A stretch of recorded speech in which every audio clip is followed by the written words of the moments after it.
എന്നിട്ട് നമ്മൾ കണ്ണക്കോട് ജംഗ്ഷൻ ഇല്ലേ, കണ്ണക്കോട് ജംഗ്ഷൻ കഴിഞ്ഞ് അങ്ങനെ കുറച്ചിങ്ങനെ മുന്നോട്ട് പോയപ്പം ഒരു പട്ടി നടന്ന് റോട്ടില്. ഞാൻ വിടുവോ? വണ്ടി നിർത്തിയൊന്നുമില്ല, അതിനെ പോവാൻ വണ്ടിയുടെ അടുത്ത് ഗിയർ മാറി ഒരാറ്റ പോക്ക്, എന്നിട്ട് കാല് മണിക്ക് ഒരാറ്റ ആടി പട്ടി. ഞാൻ എന്റെ സ്പീഡിൽ പട്ടി ഇങ്ങനെ 2-3 കറണം മേളിൽ അടിച്ചിട്ട് താഴെ വന്ന് തിരിഞ്ഞ ഇങ്ങനെ എന്നിട്ട് നോക്കും. ഞാൻ വിടുവോ? പട്ടി അവിടെ പട്ടി ഇങ്ങനെ ഞാൻ വിടുവോ? ഞാൻ അവിടെ നിന്ന് പറ ചീത്ത വിളിച്ചു. പട്ടി മാപ്പ് പറയാണോ എന്നെ അങ്ങനെ വണ്ടി, അതുകൊണ്ട് വണ്ടി പട്ടി ചാടി എന്നെ തോപ്പിക്കാന്ന് നടക്കൂല. ഞാനേ നിന്നെ എന്തെങ്കിലും ദ്രോഹം ചെയ്തോ? ആന്ധ്ര നിന്നെ ഉപദ്രവിച്ചോ? നിന്റെ ഭാര്യ എല്ലാം പറഞ്ഞോ? ഇവിടെ പട്ടി ഉറുകെ ചാടിയ കഥ പറഞ്ഞോണ്ടിരിക്കുന്നത് ഭാര്യ കളിയാക്കുന്ന ഒരു പരിധി. അങ്ങോട്ട് പോണത് എവിടാ പോണത്? ഞാൻ ആശുപത്രിയിലാണ് പോണത്. നീ ആശുപത്രി തിന്നണ്ടേ ബാഗ്? എൻ്റെ ഭാര്യ ആശുപത്രി കിടക്കണ്ടേ. പിന്നെ ഇത് ആശുപത്രിയിലാണെങ്കിൽ പ്ലാസ്റ്റിക് സാധനങ്ങളൊന്നും കൊണ്ടുപോകാൻ പറ്റില്ല, കവറും ഒരിക്കലും അതിനകത്ത് കയറ്റില്ല.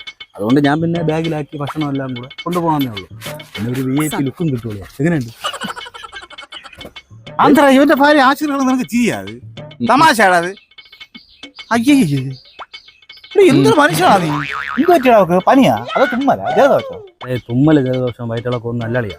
ഞാൻ ഇവളെയും കൊണ്ട് എവിടെയെങ്കിലും പുറത്തു പോകില്ലേ, എൻ്റെ ബൈക്കിൻ്റെ പുറകെ ഇരുന്നുകൊണ്ട് കണ്ണി കണ്ട എല്ലാം വരെ ലുക്കൂടെ കളിയാ. ഞാൻ ഇത് ഇന്ന് മാറും നാളെ മാറും എന്ന് വിചാരിച്ചിട്ട് ഒരു മാറ്റമില്ല. ഞാൻ ഇടയ്ക്കിടയ്ക്ക് ക്ലാസ്സിൽ കൂടെ നോക്കുമ്പോൾ ഇവളാണെങ്കിൽ 4 പാടും എല്ലാം വരെ നോക്കും. എനിക്കെന്താടാ സൗന്ദര്യമില്ലേ, തടിയില്ലേ? അതാ ഞാൻ ഒന്നും പറയണില്ലളിയാ. അതുകൊണ്ടുണ്ടല്ലേ ഞാൻ ബൈക്ക് സ്റ്റാൻഡ് തട്ടി വെച്ച് ഇറങ്ങിയിട്ട് ഇവളെ മൂക്കിൽ ഒറ്റ ഇടി, സംഭവം പല്ല് എല്ലാം പോയി.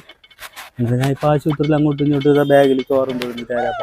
എടാ, ഭർത്താവിന്റെ വണ്ടിയുടെ ബാക്കിൽ ഇരുന്ന് മറ്റുള്ള ആമ്പിളരെ നോക്കുന്ന പെണ്ണിന്റെ മൂക്കല്ല ഇടിച്ച് ഇല്ലാതാക്കണ്ട, അവിടെ കണ്ണിന് കുത്തി പൊട്ടിക്കണം. എന്താടാ പിന്നെ നീ പോടാ, നീ വാടാ. ശിവന്മാര് പറഞ്ഞത് ശരിയാണ്. അവളെ മൂക്കല്ല സത്യം പറഞ്ഞ് ഇടിച്ച് പൊട്ടിക്കാത്ത, കണ്ണായിരുന്നു കുത്തി പൊട്ടിക്കാൻ. ഡിസ്ചാർജ് ആയി വരട്ടെ പുല്ല് ഉണ്ട്.